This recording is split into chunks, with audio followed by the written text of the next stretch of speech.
বাংলাদেশের শ্রমবাজার কি বড় ঝোঁকের মুখে? এক ভয়ঙ্কর তথ্য, বিদেশে যাওয়া কর্মীদের প্রায় ৯০%ই যাচ্ছে মধ্যপ্রাচ্যের কয়েকটি দেশে। এর মধ্যে শুধু সৌদি আরবেই যাচ্ছে ৬৭%। যদি ওই অঞ্চলে সংকট তৈরি হয় তাহলে কি হবে বাংলাদেশের লাখো শ্রমিকের? জানা যায় বাংলাদেশ থেকে কর্মী পাঠানোর তালিকায় আছে ১৬৮টি দেশ, কিন্তু এর বেশিরভাগ দেশেই বছরে হাতে গোনা কর্মী পাঠানো হচ্ছে। পূর্ব ইউরোপ, জাপান, দক্ষিণ কোরিয়া, রাশিয়ার মতো দেশগুলোতে বিশাল চাহিদা থাকলেও বাংলাদেশ সেখানকার উপযোগী দক্ষ কর্মী তৈরি করতে পারছে না।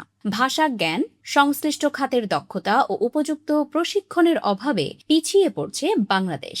দীর্ঘদিন ধরে এসব বিষয়ে কথা হলেও প্রয়োজনীয় সুফল আসছে না। এর মধ্যে বাংলাদেশের দ্বিতীয় বৃহৎ শ্রমবাজার মালয়েশিয়া বন্ধ থাকায় পরিস্থিতি হয়েছে আরও জটিল। প্রায় ৩০ বছর ধরে পূর্ব ইউরোপে জনশক্তি রপ্তানি করা লোকমান শাহ বলেন, পূর্ব ইউরোপে বিশাল সুযোগ রয়েছে। সেখানে নির্মাণ, কৃষি, শিল্প সবখানেই কর্মীর চাহিদা, কিন্তু দক্ষ কর্মী না পাঠালে এই বাজার ধরা সম্ভব না। তিনি সতর্ক করে বলেন, এই বাজার ইতিমধ্যেই নিয়ে নিচ্ছে নেপাল, শ্রীলঙ্কা ও ভারত। সাবেক রাষ্ট্রদূত হুমায়ুন কবির বলেন, প্রথমে ঝুঁকি বিশ্লেষণ করতে হবে, এরপর নতুন বাজার খুঁজতে হবে। সবচেয়ে গুরুত্বপূর্ণ হচ্ছে অদক্ষ শ্রমিক পাঠানোর চিন্তা থেকে আমাদের বের হতে হবে, কারণ দক্ষ কর্মীরা কম সংখ্যায় গিয়েও বেশি রেমিটেন্স আনছে।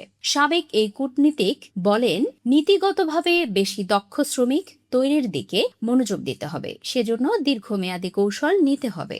নতুন দৃষ্টিভঙ্গি নিয়ে দক্ষ কর্মী তৈরি করে পৃথিবীর নতুন বাজারে আমাদের প্রবেশ করতে হবে।